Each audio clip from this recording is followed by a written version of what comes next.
Harsh reality of lifting number 2, it relates to the fact that if you started lifting after age 30, you may not be able to achieve your maximum genetic potential.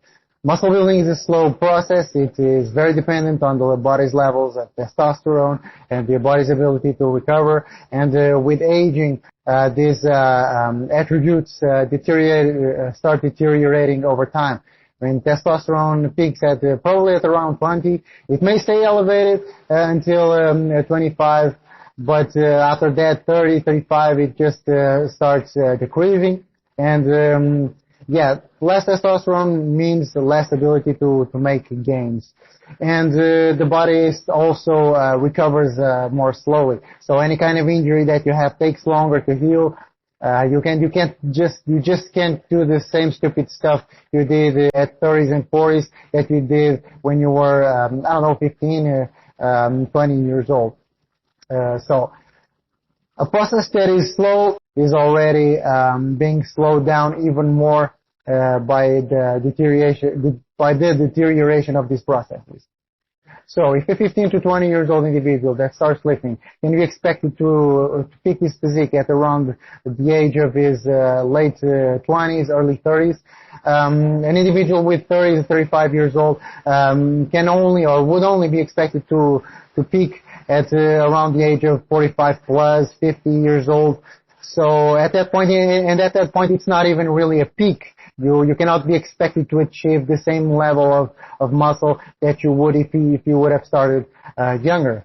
So it's not okay, I'm just going to take longer to achieve my goal. No, it's not just a matter of taking a longer time because you have less testosterone. Also, the end result, the quality of the end result will also not be the same.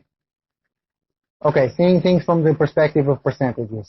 If a young lifter can be expected to achieve 50% of his genetic potential in around 1 or 2 years, a middle-aged lifter would only be expected to achieve this 50% in around 2 to 4. So again, if a young lifter can be expected to achieve 75% of his genetic potential in 2 to 4 years, a middle-aged lifter would be expected to achieve the same level at around 4 or 8 years, whereas a young lifter finally can achieve his or peak his physique at with around 90 to 100% of his genetic potential after 5 to 10 years plus of training.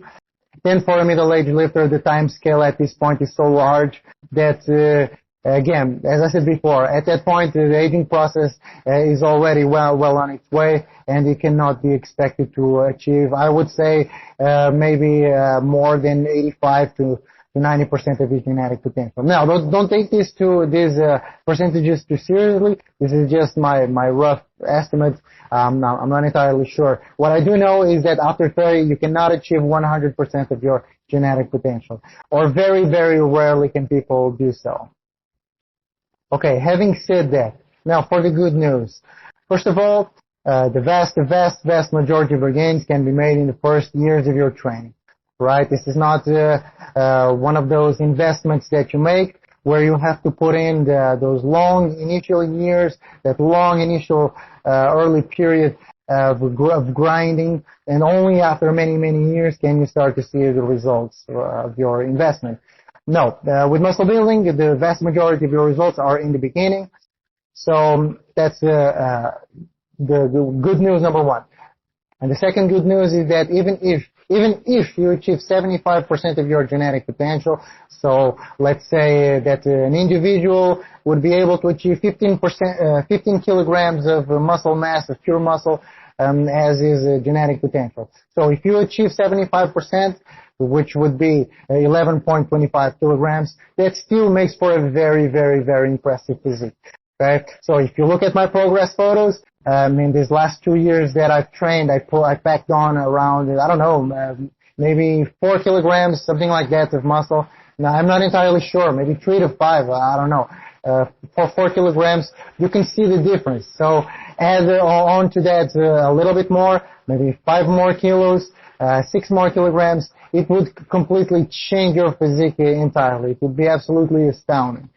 And now to wrap up this video and putting all this hypertrophy talk aside, if there was one thing that I could get out of this bodybuilding journey, this one thing would be for me to be able to reach the age of 70 to 80 years old with the strength of an untrained man of 30 years old. So if there's one thing that you can get out of this bodybuilding journey, that would be a great achievement on its own.